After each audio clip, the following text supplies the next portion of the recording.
Hey, what's up guys? This is Game Boy Noob again.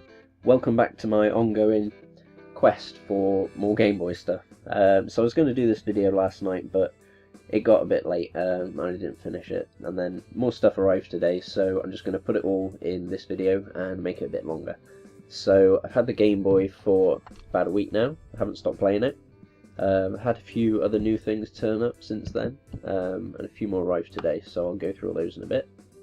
So I got a few more games, you can probably see, and I wasn't really expecting to get one of these just yet, but it's kind of proved necessary, so I'll come back to that in a minute. But the problem with Game Boy games, I find, is they're usually fairly cheap on their own, so while there are a lot of great deals out there, it's quite easy to get carried away.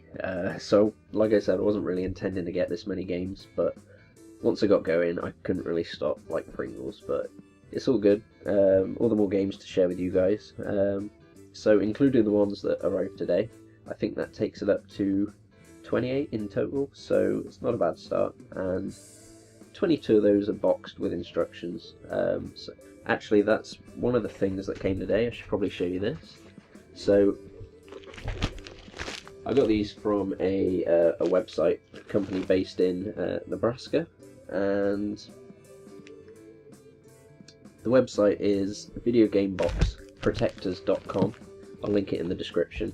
And basically, a few of the box games arrived in pretty bad shape, and I was beginning to wonder what the best way to store them would be, and how to protect the ones that are in a good condition. And then this game arrived, not this one, but this one. So, as you can see, this is a copy of Street Fighter, but what it's inside is basically a plastic box. It's pretty sturdy, it means it can stand up straight without falling over, so it'll sit in the shelf nicely. Looks like it's kept it, presumably it's been in it, so it's kept it pretty nice. So I looked online to see where I could get one of these, or a whole bunch of these really, and I found this place. So they don't just do Game Boy games, it looks like they sell all sizes and consoles. There's NES, SNES, Sega, Saturn, Mega Drive, you name it, it's there. I don't think it was very expensive either. It worked out about 70 cents a box, not including the postage. So if you're looking for a great way to keep your video game collection in good order, then you might want to check that place out. Again, I'll put a link to them in the video description. So they came today, so I got a lot of box making to do at some point. So while I did try to go for all boxed with instructions, some things I'm just not going to find at the right price for me at the moment. I mean, games like Mega Man and Metroid boxed, those guys are pretty expensive, so I don't mind having a few carts only if it means I can actually play them. Like this one, Beavis and Butthead. I looked for this boxed everywhere, and I couldn't find it, so I went on Amazon, found it on there with instructions, bought it. No sooner had I done that, had a look on eBay again, there it was, boxed, just put up, but you know, life's a bitch, so never mind. So I'm not going to go through all of these games right now, you can probably see most of them anyway, but I'll pick out a few of my favourites so you know what to expect from me in the near future. But I'll do that in just a sec, because right now I want to introduce you to my newest acquisition, this Game Boy Advance. Now I wasn't planning on buying one of these just yet, but it's kind of proved necessary because, as it happens, it is nigh on impossible to get a decent video signal from one of these to a computer screen. Say playing a ROM or some other kind of technical wizardry which I am not prepared to do. It is way beyond me or is too expensive. So all is not lost though, because there is an alternative. Now, I hadn't heard of these till now, but there is actually a device that you can get that sits under your GameCube and will essentially play your Game Boy carts through the GameCube. It's called a Game Boy Player, and now you can control this using a regular GameCube controller, which you need anyway to use the menu, or you can control it using the Game Boy Advance, which is where this comes in. So, as it turns out, it's only about a tenner, eBay again, so I thought, why not? If it aids with the authenticity of the overall Game Boy experience, then I'm all for it. So this video is just to tide you over really until I've managed to figure out a way to put all of this into a more YouTube friendly experience. Anyway, that's the story of how I came to own a Game Boy Advance. So let's see some of the games I'll be playing.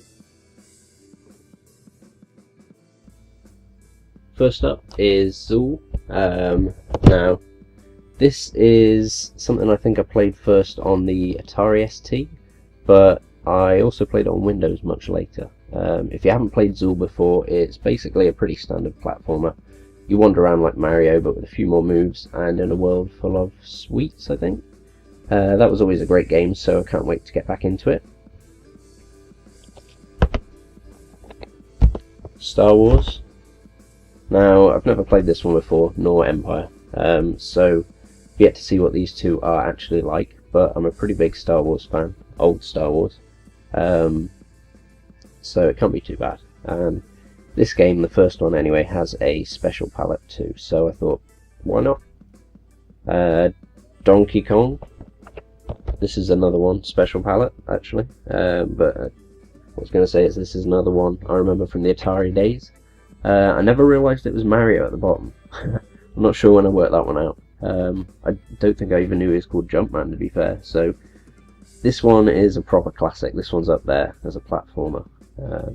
It's well retro too, so it ticks a lot of boxes, and it gets me angry, so I can see me playing and failing at this one a lot.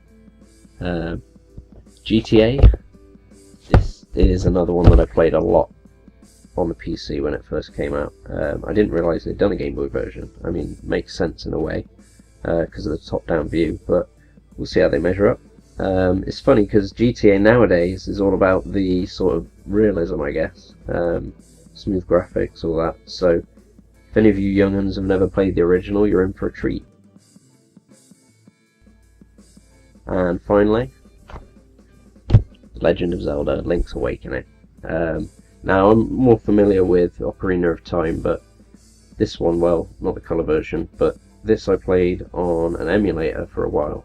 This, Pokemon Red, Super Mario Land, and Dr. Mario are the only few games I'm really familiar with because of that. So, again, seeing this one in colour is a little bit weird.